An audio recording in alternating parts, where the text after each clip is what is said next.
Mari bergerak bersama guru penggerak, menebar manfaat bagi pendidikan merdeka. Lekas bergerak dalam pendidikan penggerak, ciptakan generasi unggul penopang bangsa. Mari bergerak. Assalamualaikum Bu. Waalaikumsalam. Selamat siang. Bagaimana kabar Ibu hari ini? Siang, alhamdulillah baik. Alhamdulillah. Baik Bu. Pada kegiatan kita siang kali ini kita akan melakukan praobservasi yang tujuannya di mana nanti ketika saya mengobservasi kegiatan pembelajaran Ibu di kelas, Ibu bisa melaksanakan kegiatan pembelajaran dengan lebih baik lagi, dengan lebih tenang, lebih rileks, lebih percaya diri tentunya ya Bu. Namun sebelum itu tentu saja ada beberapa pertanyaan yang ingin saya tanyakan kepada Ibu di kegiatan praobservasi ini. Boleh Bu? Boleh. Baik. Pertanyaan yang pertama yang ingin Ibu terkait dengan tujuan pembelajaran Ibu di kelas. Tujuan pembelajaran yang seperti apa yang ingin Ibu capai pada siswa Ibu di kelas nanti? Oke. Jadi tujuan pembelajaran yang ingin saya capai yaitu yang pertama, siswa itu mampu membaca waktu dalam satuan menit, dan yang kedua, siswa itu mampu memahami waktu dalam detik, menit, dan jam. Dan yang ketiga yaitu selisih atau namanya waktu dari awal sampai akhir sebagai durasi waktu.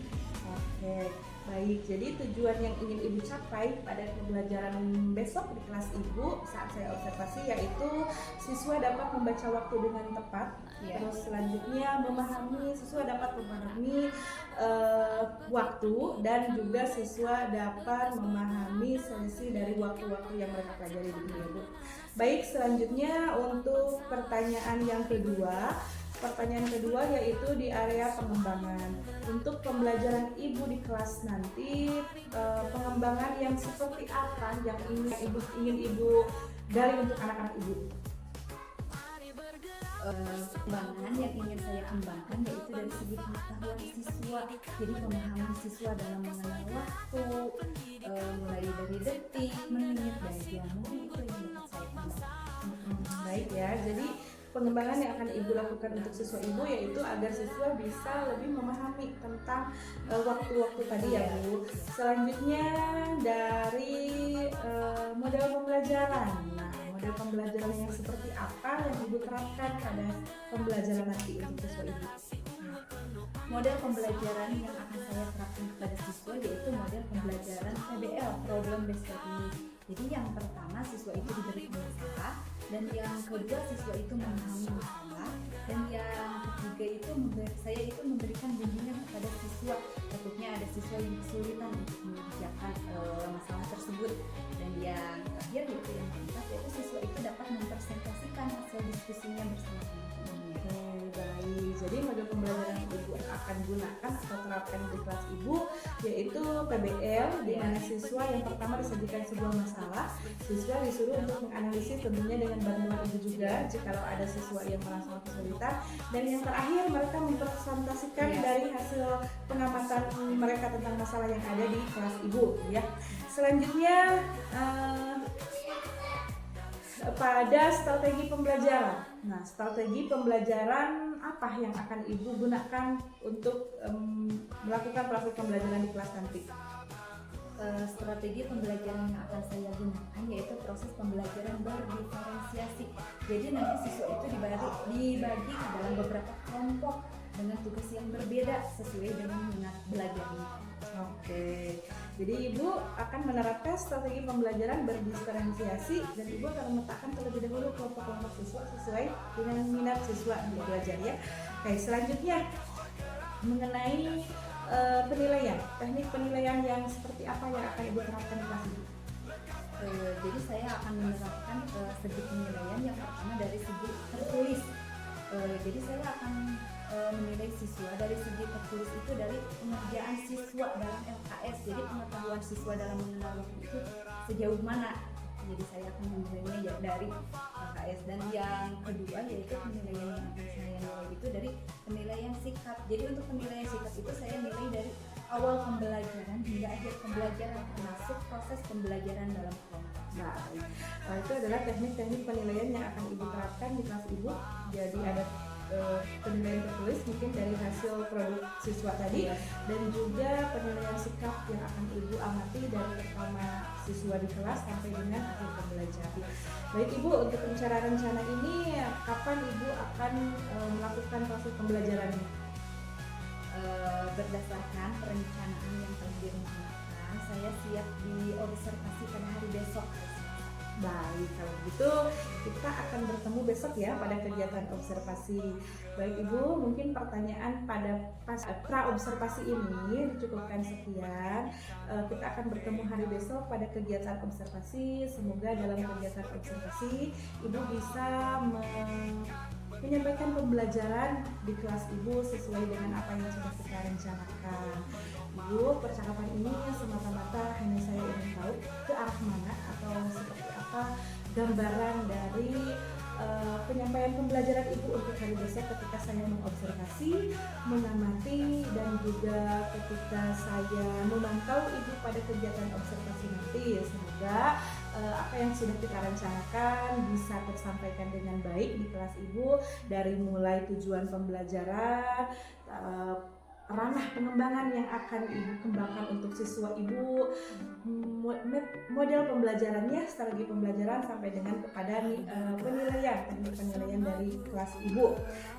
Untuk selanjutnya percakapan kita tidak akan selesai sampai di sini, karena nanti setelah observasi kita akan bertemu lagi pada percakapan selanjutnya setelah observasi atau percakapan setelah observasi.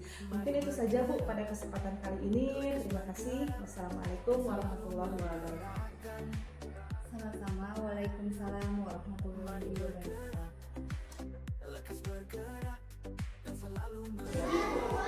Assalamualaikum warahmatullahi wabarakatuh.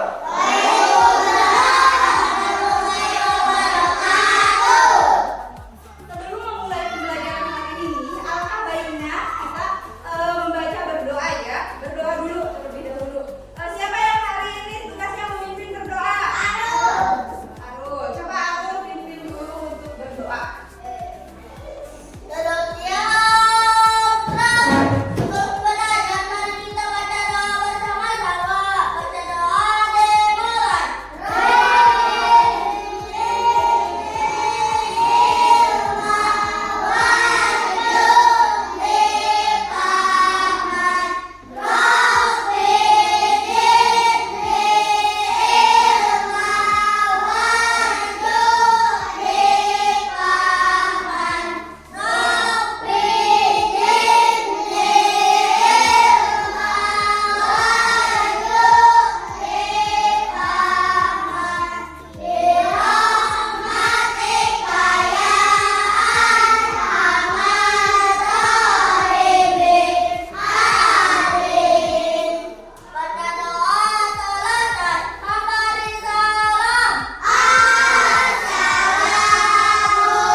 dari awal sampai akhir atau sebagai lamanya waktu ya.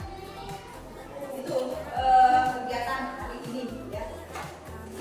Dan ibu harap ketika sedang dalam pembelajaran ya, sikap kalian itu berdisiplin, bertanggung jawab, dan mengikuti pembelajaran dengan baik dari awal sampai akhir. Siap mengikuti pembelajaran dengan baik? Siap. Oke. Lalu dibagikan dulu sebuah kelompok. Jadi ya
Setelah 1 angka berapa lagi? 2,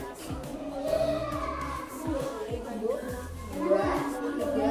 Pengerjaan dan KBD-nya sudah selesai? Sudah. Coba ada yang mau presentasi ke depan? Coba kelompok Karin bisa ke depan.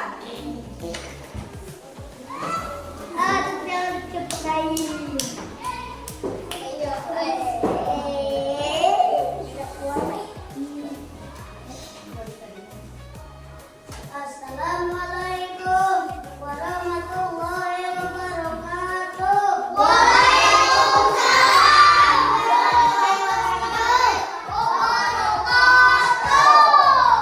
Di sini kami kelompok C dengan saya Karim, dengan saya Fahri, dengan saya Mika, akan mempresentasikan dari hasil diskusi dari sebuah gambar yang telah diamati, yaitu yang pertama, Lini menggosok gigi pukul 6 dapat digambarkan dengan jam pendek menunjukkan ke angka 6 dan jarum panjang menunjukkan ke angka 12. Yang kedua, ini sarapan pagi pukul 6:30 dapat digambarkan dengan jarum pendek menunjukkan ke angka 6 dan jarum panjang menunjukkan ke angka 6. Mungkin sekian yang dapat kami presentasikan. Wassalamualaikum warahmatullahi wabarakatuh. Oke, tepuk tangan untuk kelompok Karin.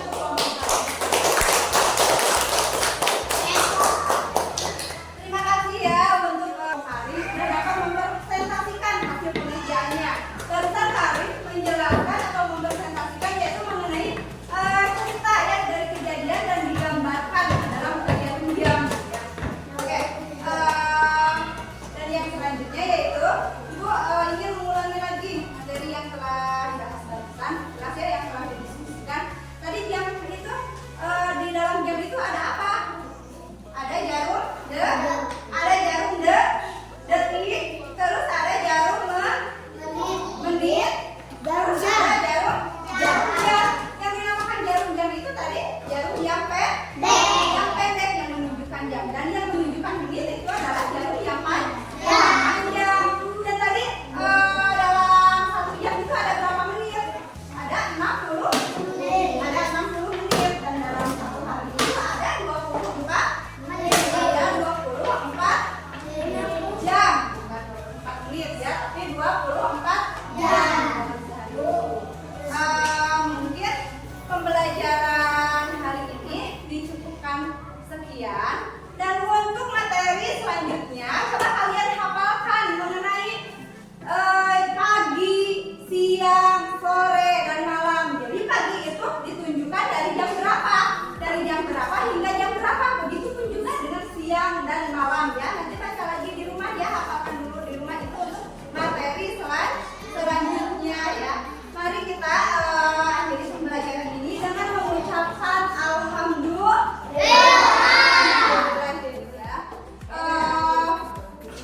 Mohon maaf, kurang dan lebihnya Ibu minta maaf ya. Semoga pembelajaran hari ini bisa bermanfaat untuk kalian semua. Wassalamualaikum warahmatullahi wabarakatuh. Waalaikumsalam warahmatullahi wabarakatuh. Ibu, tadi kita udah melakukan observasi kan? Nah, saya tadi udah mengerti Ibu, udah memperhatikan bagaimana masih bekerja. Sekarang kita akan melakukan pasca observasi seperti yang sudah saya katakan sebelumnya, bahwa di pasca observasi akan dihadiri oleh pendamping atau pengajar praktik saya. Kenalkan Ibu, beliau pendamping pengajar praktik saya, namanya Bapak Beni Sukmana. Oke, kita langsung aja ya Bu. Dari hasil observasi yang sudah saya amati tadi ketika Ibu melakukan pembelajaran di kelas, perasaan yang Ibu rasakan itu bagaimana? Yang saya rasakan, saya merasa puas dengan pembelajaran tadi karena saya sudah melaksanakan pembelajaran sesuai dengan apa yang direncanakan, meskipun masih terdapat beberapa kekurangan atau hambatan. Jadi Ibu sudah sangat merasa puas ya, karena sudah sesuai dengan rencana yang sudah kita percakapkan di waktu praobservasi ya. Baik, kalau perasaan Ibu ketika sedang mengajar itu kehadiran seorang observer atau peneliti bagaimana tuh Bu rasanya? Saya merasa agak sedikit grogi, akan tetapi saya berusaha karena untuk meningkatkan profesi saya sebagai seorang guru, saya berusaha menampilkan yang terbaik versi saya. Dan saya itu siap menerima masukan dari observer karena saya yakin bahwa umpan balik tersebut dapat memperbaiki saya lagi. Oke, jadi tadinya Ibu grogi, pertama-tama grogi, namun setelah lama-kelamaan Ibu mulai bisa mengadaptasi semuanya ya, karena juga Ibu ingin memberikan yang terbaik.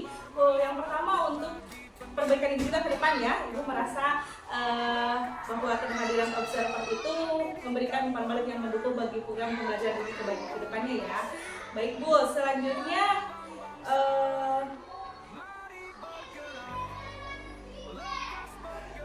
bisa Ibu ceritakan kembali terkait proses pembelajaran yang Ibu lakukan di kelas tadi ketika saya observasi Ibu? Dalam proses pembelajaran sudah sesuai dengan perencanaan yang telah dibuat. Yang pertama, pada proses pembelajaran berlangsung, saya sudah menyampaikan tujuan pembelajaran yang ingin dicapai oleh peserta didik. Terus saya juga sudah melaksanakan yaitu dengan metode PBL ya, Problem Based Learning gitu.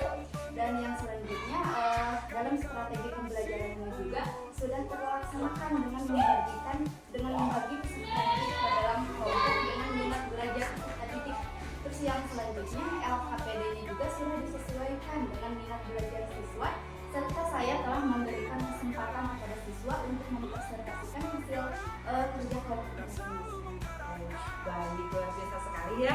Memang betul Bu, dari catatan saya juga apa yang sudah Ibu percakapkan barusan sesuai dengan apa yang sudah saya catat. Jadi yang pertama saya catat di awal pembelajaran Ibu sudah menyapa siswa, menanyakan kabar siswa, menanyakan kesiapan atau mengkondisikan kesiapan belajar siswa.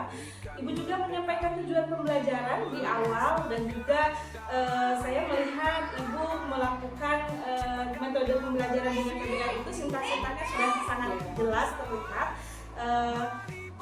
Dilanjutkan Ibu membagi kelompok berdasarkan rencana Ibu yaitu strategi pembelajaran berdiferensiasi dari minat siswa ya. Dan saya sudah melihat, saya juga sudah melihat keaktifan siswa saat pembelajaran, mereka mau presentasi ke depan begitu ya Bu ya. Oke Bu, selanjutnya untuk pertanyaan yang keempat terkait hambatan Ibu. Dari proses pembelajaran yang Ibu sampaikan tadi, apakah Ibu merasa ada hambatan ketika melakukan kegiatan pembelajaran tadi? Untuk hambatannya terletak pada pengondisian peserta didik. Mungkin karena kan biasanya ketika berkelompok itu siswa itu memilih temannya sendiri, tetapi dengan pengelompokan kemarin jadi ditentukan berdasarkan minat belajar siswa dan profil peserta didik, sehingga mereka itu menjadi agak sedikit kaku karena dipisahkan dengan teman yang biasanya satu kelompok dengannya. Dan namun lama-kelamaan saya perhatikan siswa itu merasa lebih rileks dan dapat mengikuti pembelajaran dengan baik karena mungkin LKPD-nya disajikan dengan sesuai dengan cara belajar mereka. Jadi hambatan yang Ibu rasakan itu ketika membagi siswa ke dalam kelompok, mungkin karena itu baru pertama kali ya, atau belum terbiasa mereka dibagikan berdasarkan minat, karena biasanya peserta didik Ibu dibagikan sesuai apa sih semangat dia pengen berkelompok dengan siapa begitu ya, atau memilih temannya sendiri. Namun karena Ibu menggunakan metode pembelajaran berdiferensiasi sehingga Ibu memetakan mereka sesuai minat mereka. Baik Bu, selain dari hambatan pengondisian siswa, apakah mungkin ada hambatan yang lain yang Ibu rasakan? yang saya rasakan yaitu hambatan lainnya yaitu kurangnya siswa dalam mengungkapkan pendapatnya. Jadi sepertinya kelihatannya itu siswa itu masih ragu-ragu untuk mengungkapkan pendapatnya, apalagi mungkin karena ada guru lain yang masuk di kelas. Jadi mereka itu merasa gugup karena tidak terbiasa, dan jadi yang siswa yang mau berpendapat itu hanya siswa itu saja yang mau berpendapat dan mau mempresentasikan itu, sedangkan siswa yang lain masih belum. Berarti siswanya belum aktif secara menyeluruh ya. Oke, jadi karena memang kehadiran observer atau guru lain melihat mereka belajar, jadi mereka pun sedikit agak malu mungkin ya untuk mengungkapkan pendapat mereka. Nah Bu, terkait hambatan-hambatan yang sudah Ibu sampaikan tadi, apa sih langkah yang akan Ibu lakukan agar tidak terjadi hambatan itu kembali, itu seperti apa? Rencana kedepannya gitu Bu. Jadi saya akan mempelajari lebih dalam lagi pembelajaran yang pertama yaitu pembelajaran berdiferensiasi, karena pembelajaran berdiferensiasi itu merupakan pembelajaran baru bagi saya juga peserta didik. Saya mempelajarinya yaitu dengan melalui baik, seminar, kelompok, dan saya juga akan bertanya dan meminta saran kepada rekan sejawat saya yang sudah berpengalaman dalam pembelajaran berdiferensiasi di dalam kelas. Serta untuk keaktifan siswa agar aktif secara menyeluruh, saya akan memberikan kesempatan yang lebih kepada siswa. Dengan secara langsung saya akan menunjuk siswa tersebut untuk mempresentasikan hasil kerja kelompoknya untuk mempresentasikan hasil kerja kelompoknya, supaya siswa yang aktif itu tidak hanya siswa itu saja, dan siswa yang mulai juga bisa mengungkapkan pendapatnya dan dapat mengasah keberaniannya. Oke, jadi bagus sekali ya rencana-rencana atau solusi-solusi yang akan Ibu lakukan ke depannya. Terkait yang pertama tadi susahnya pengondisian siswa ya. Jadi Ibu akan mengembangkan kemampuan Ibu dengan cara mengikuti seminar, webinar, juga meminta umpan balik dari rekan sejawat ya. Dan untuk siswanya Ibu akan menunjuk langsung supaya mereka yang malu-malu mungkin mau mencoba untuk ke depan begitu ya, karena memang setiap peserta didik mempunyai kesempatan yang sama agar mereka bisa mengekspresikan kemampuan mereka di depan kelas. Itu ya sangat luar biasa. Saya sangat mengapresiasi langkah-langkah yang akan Ibu gali ke depannya gitu untuk kemajuan pembelajaran Ibu. Baik Bu, dari solusi-solusi yang sudah Ibu ceritakan barusan, nih kira-kira kapan nih Ibu akan melakukan action dari solusi itu? Ya, insya Allah minggu-minggu ini tepatnya pada pembelajaran matematika lagi saya akan mencoba menerapkan pembelajaran saya dari sisi evaluasi.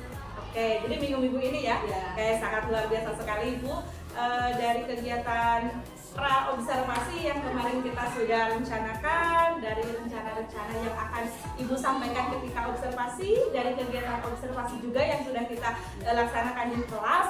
Secara keseluruhan dari semua itu saya rasa apa yang sudah Ibu targetkan itu sudah sangat tercapai ya. Ibu sudah dari pengkondisian siswanya sudah, tujuan pembelajaran juga sudah ada, metode PBL-nya juga sudah Ibu terapkan, strategi berdiferensiasinya juga sudah sangat terlihat jelas begitu ya. Siswa juga mau ke depan untuk berpresentasi dari kegiatan kelompoknya. Masya Allah, Ibu sangat luar biasa. Semoga apa yang sudah kita lalui dan apa yang kita rencanakan ke depan bisa memperbaiki langkah pembelajaran kita ke depannya. Bu, percakapan kali ini mungkin ya dicukupkan sekian. Saya ucapkan banyak-banyak terima kasih. Ibu sudah meluangkan waktu dari observasi sampai sekarang pasca observasi. Ibu sudah membersamai saya untuk menuntaskan tugas saya di aksi nyata gitu ya Bu, di aksi nyata CGP. Semoga apa yang sudah Ibu berikan kepada saya bisa mendapatkan timbal balik yang positif bagi Ibu tentunya ya. Kayak Ibu, sebelum kita akhiri mungkin ada sesuatu hal yang ingin Ibu ungkapkan? Yang ingin saya ucapkan, saya mengucapkan banyak terima kasih kepada Ibu karena dengan adanya kegiatan Ibu yaitu supervisi dapat membuat saya bisa memperbaiki lagi, dapat mengevaluasi diri dan dapat memperbaiki pembelajaran. Oke, saya juga ucapkan terima kasih banyak kepada Ibu ya selama ini membersamai saya dalam setiap kegiatan saya. Ibu sangat luar biasa. Apa sih untuk kedepannya semoga kita bisa melakukan lagi observasi berikutnya, mungkin nanti gantian ya Ibu yang mengobservasi saya agar saya juga bisa meningkatkan pemahaman saya gitu ya atau kemampuan saya dalam pembelajaran. Ibu, saya akhiri untuk kesempatan kali ini. Terima kasih atas waktunya. Wassalamualaikum warahmatullahi wabarakatuh.